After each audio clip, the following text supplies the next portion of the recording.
Hallelujah, praise the Lord. तो आज हम देखते हैं कि प्रॉफेट बजिंदर सिंह की चर्च के ऊपर बहुत बड़ी एक हमला, जो कि स्पिरिचुअल अटैक्स है और शारीरिक अटैक्स है, जो कि परमेश्वर के दास के ऊपर गिरा और वो आज जेल के अंदर है, जिनके ऊपर तरह तरह के लोग इल्जाम लगाए। और क्यों हो रहा है और ये क्यों हुआ वो भी मैं आपको बताऊंगा। और इस वीडियो को आप लोगों को पूरा देखना है, ताकि जो भी जन चर्च चला रहे ये इन गलतियों को ना करे। कुछ गलतियां ऐसे हैं जिसके कारण से उनके साथ ये घटना घटित हुआ है, और मैं आपसे यही कहना चाहता हूँ कि आप लोग ये गलतियां ना करो। इस वीडियो को देखो। जो अगर आप पास्टर हो, अगर आप मिनिस्ट्री करते हो, अगर आपकी मिनिस्ट्री चलती है, तो इस बात को ध्यान दे कि परमेश्वर के दास के ऊपर ये जो अटैक्स हुई है उसके पीछे कुछ कारण है, इसके पीछे एक प्लान है जो लोगों ने इनके खिलाफ रचा। कुछ स्लीपर सेल्स है जो हमारे मिनिस्ट्री के अंदर रहते हैं, हमें पता नहीं होता।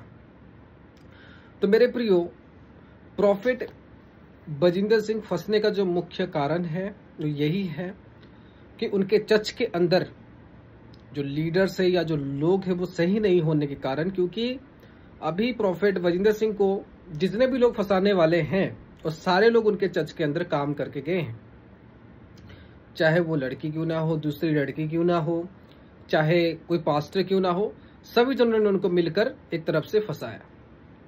अभी वो लोग कहां पर थे? उन्हीं के चर्च के अंदर वो सेवा के रूप में काम करते थे, जो कि प्रभु को जानने वाले व्यक्ति थे। और हम सेम देखते हैं कि अपोस्टल अंकुर के चर्च में भी सेम ग्रोथ है मिनिस्ट्री की।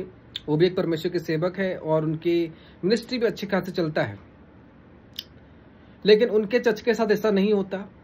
लेकिन प्रॉफिट बजिंदर सिंह के साथ ऐसा क्यों हो गया? मेरे प्रिय, कारण सिंपल है। वहां पर जो लोग रहते हैं, जो अपोस्टल अंकुर के पास, वो सारे स्पिरिचुअल लोग रहते हैं। वहां पर ऐसे लोग हैं जो म्यूजिक बजाते, लेकिन वो कोई भी प्रकार की 1 रुपया नहीं लेते हैं। बहुत सारे ऐसे लोग वहां पर फ्री में वर्क करते हैं, क्योंकि वो आत्मिक रूप से आते हैं और प्रभु को पाने के लिए आते हैं। अगर हम प्रॉफिट बजिंदर सिंह जी की बात करें तो वहां पर बहुत सारे ऐसे लोग हैं जो सिर्फ और सिर्फ पैसों के लिए काम करते हैं, कि वो काम करेंगे, हमें पैसा चाहिए, और उनका काम कुछ नहीं होता। वो सिर्फ आत्मिक पिता बोल देते, लेकिन उनको एक्चुअली में नीड होता है पैसा। तो पैसों के लिए क्या करते? काम करते हैं। लेकिन कुछ लोग अंकुर के चर्च में भी पैसों के लिए काम करते, लेकिन वो सचमुच में आत्मिक पिता के रूप में मानते हैं। तो उसी तरह से मेरे प्रियो, प्रॉब्लम कहां पर है कि हमारे चर्च में जब कोई काम करने के लिए आता है, कोई प्रकार की काम हो, हम बिना कोई जांचे परखे उनको क्या करते हैं? रख देते हैं। और रखने के कारण क्या होता है? वो लोग प्रॉपर रीति से स्पिरिचुअल और आत्मिक नहीं होते हैं, तो कभी भी वो हमारे खिलाफ साजिश रच सकते हैं, और रच रहे हैं लोग। क्यों? कारण एक ही है, वो आए हैं इनकम के लिए, उनके अंदर स्पिरिचुअलिटी नहीं है, उनके अंदर आत्मिकता ही नहीं है। इसी कारण से वो कभी भी धोखा दे सकते हैं, और इसी कारण से कभी भी इधर से उधर तक जा सकते हैं। और मैं सच में कहूंगा, जो व्यक्ति आत्मिक नहीं है ऐसे कर्म को जरूर करेंगे। अगर वो अपने स्पिरिचुअल फादर को, कोई पास्टर कहता है कि हम उस चर्च में थे, आज जो कहते हैं हमारा स्पिरिचुअल फादर नहीं है पहले, लेकिन आपका स्पिरिचुअल फादर था, आज आपने चर्च छोड़ दिया, आपको मार दिया, तो आप सीसीटीवी फुटेज को निकाल दिए, आउट कर दिए, उसने आपको थप्पड़ लगा दी। अगर आप उसको आत्मिक बाप माने होते तो आप कभी भी सीसीटीवी फुटेज नहीं निकालते, ना तो लोगों के सामने आते हमारा आत्मिक बाप ने तो हमें बस पीटा है, वो हमारे लिए परमेश्वर है। हालेलुया। अगर उसने पीटा तो कोई बात नहीं है, हम उसको सह सकते हैं, अगर हम रियल रूप में उनको एक आत्मिक बाप मानते हैं। आप में से आपके हर एक लोगों के बाप होगा। क्या उसने आपको पीटे, आपने जाकर उसके नाम पे एफआईआर कर दिया? नहीं कर दिया। तो यहाँ पर क्या कारण है?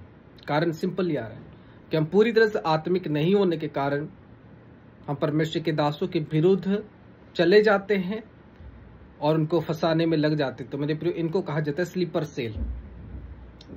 जो लोग चर्च में तो रहते हैं लेकिन काम किसी और व्यक्ति के लिए करते हैं। तो मैं आप सब लोगों को यही मैसेज दूंगा, बी अलर्ट। इन लोगों से अलर्ट रहो, जो भी अपने चर्च में किसी बिलीवर्स को या किसी लोगों को काम पर रखते हो, तो प्रॉपर रीति से उनको आत्मिक जांच करो, कितने आत्मिक है वो। ये ना देखो कि उनको कितना काम आता है और उसको देखकर मैं उसको रख लूं, नहीं। आत्मिक, उसकी लाइफ कैसी है, क्या वो विश्वास योग्य है या नहीं है, उसके बाद उसको रखो। काम के नॉलेज पर ना रखो, क्योंकि ये एक प्रकार की जॉब नहीं है, ये कोई प्रकार की बिजनेस नहीं है, परमेश्वर की काम है। तो इसमें बहुत सारी चीजें, आपको पता है क्रिश्चियनिटी के विरुद्ध कितने सारे लोग ऑलरेडी लगे हुए। दूसरी बात होता है हम लोग क्या करते, बड़े बड़े मिनिस्ट्री क्या करते, प्रधान को रखते हैं, और जब वो चर्च के अंदर एक प्रधान को अरेंज कर देते हैं, तो हर एक मिनिस्ट्री में एक प्रधान होता है। आज हमारे चर्च में प्रधान है, लेकिन सारे काम जो है वो मैं करता हूँ। लेकिन दूसरे चर्च में क्या करते हैं, सारे प्रधानों को सारे काम सौंप देते हैं। अरे परमेश्वर ने तुम्हें मिनिस्ट्री दिया है, परमेश्वर ने मुझे मिनिस्ट्री दिया है कि हम सेवा करें, हम सारे चीजों को देखें, क्योंकि सारे पूंजी परमेश्वर के होते हैं। तो हमने किसी को भी प्रधान रख दिया, और आधे से ज्यादा 90% प्रधान ऐसे होते हैं जिनको हम रखते हैं चर्च का प्रेसिडेंट या प्रधान। अगर वो आत्मिक नहीं होते तो उनका एक ही इच्छा होता है कि हम पैसा कैसे लूटे और खाए, उनका और कोई एम नहीं होता। उनके अंदर वफादारी मुंह दिखाने वाली होती है। जब तक व्यक्ति आत्मिक ना हो, अगर आत्मिक होगा वो आपको बाप के रीति समझेगा, आप कुछ दोगे भी तो काम करेगा, नहीं दोगे तो भी वो काम करेगा। मेरे पास ऐसे लोग हैं जो आत्मिक है और चर्च के आज जो प्रधान है, और हर एक प्रकार से वो काम करते हैं, आत्मिक होते हैं, उनको देने से कोई प्रॉब्लम नहीं, ना देने से कोई प्रॉब्लम नहीं, हर एक चीजों को ईमानदारी से करते। 1 रुपया भी कोई जगह पर बचा उसको लाकर रिटर्न करते हैं। लेकिन ऐसे भी लोग मेरे पास बहुत आते हैं जो सिर्फ और सिर्फ परमेश्वर को नाम के ही जानते हैं और कहते हैं कि हमें बस ये चीजें करना है। लेकिन मैं कह रहा हूं, आपका चर्च का जो प्रधान होना चाहिए पूरी तरह से वफादारी में होने का बहुत ज्यादा जरूरत है। वो परमेश्वर में आत्मिक होने का बहुत ज्यादा जरूरत है, नहीं तो वो एक भेड़ी के रूप में आप लोगों के पास आकर क्या करेंगे, पहुंच जाएंगे, और वो आपको लूटने की कोशिश करेंगे। अच्छा प्रधान कौन होता है? जो आत्मिक होता है, और एक मेंटर को, यानी जिस चर्च का प्रधान है उसको मेंटर के रूप में मानता है, उसको एक आत्मिक पिता के रूप में मानता होगा, सारी आज्ञा को पालन करता होगा और रिस्पॉन्स देता होगा। जैसे कि मैं आज में लोगों को रखता हूं तो सबसे उनकी जांच करता हूं, तो कॉल उठाते कि नहीं है, उनकी बिहेवियर कैसी है, वो क्या मानने वाले या नहीं है, या हमें गुलाम बनाने वाले हैं। अगर कहीं पर मुझे लगता है कि नहीं ये जो प्रधान है या जिसको मैं रिस्पॉन्सिबिलिटी देने वाला हूँ और वो मेरी बात नहीं मानने वाला, उसके अंदर से अभी से केयरिंग नहीं है, तो मैं उनको रिजेक्ट करता हूँ, नो, कि मैं उन्हें नहीं रखना, क्योंकि आज से वो तो हमें नहीं पूछ रहे, कल को क्या पूछ सकते। तो बहुत सी बातें डिपेंड करता है कि आपका चर्च में आप जितने लोगों को रखते हो, चाहे आपका चर्च का प्रधान क्यों ना हो, चाहे आपके चर्च के लीडर क्यों ना हो, तो उसको आत्मिक पहले चेक करो उनका, फिर उसके बाद रखो। मैंने जैसे बताया कि अपोस्टल अंकुरला के चर्च में ये चीजें नहीं होता, क्योंकि उसमें सारे जो लोग हैं वो सारे आत्मिक हैं।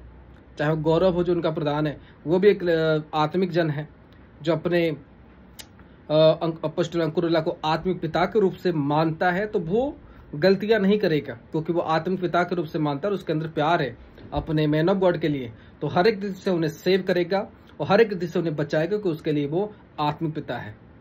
लेकिन अगर कोई आपके चर्च में ऐसा है जिसने आप प्रधान आपने बनाया और वो पैसों के लिए जा रहा है और कहीं नहीं कह रहा कि मेरे वो आत्मिक पिता है, तो आपको गड़बड़ी भी देखने को मिल सकता है आने वाले समय पर।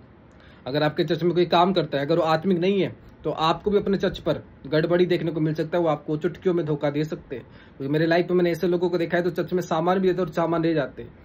मनुष्य कभी भी परिवर्तन हो सकता है, लेकिन अपने बुद्धि और दिमाग से अपने चर्च की ओर ध्यान दे, और जो प्रोफेट बजिंदर सिंह के साथ हो, और ध्यान देने वाले विषय कि हम अपने जीवन में गलतियां को ना करें। आमीन। तो इस वीडियो को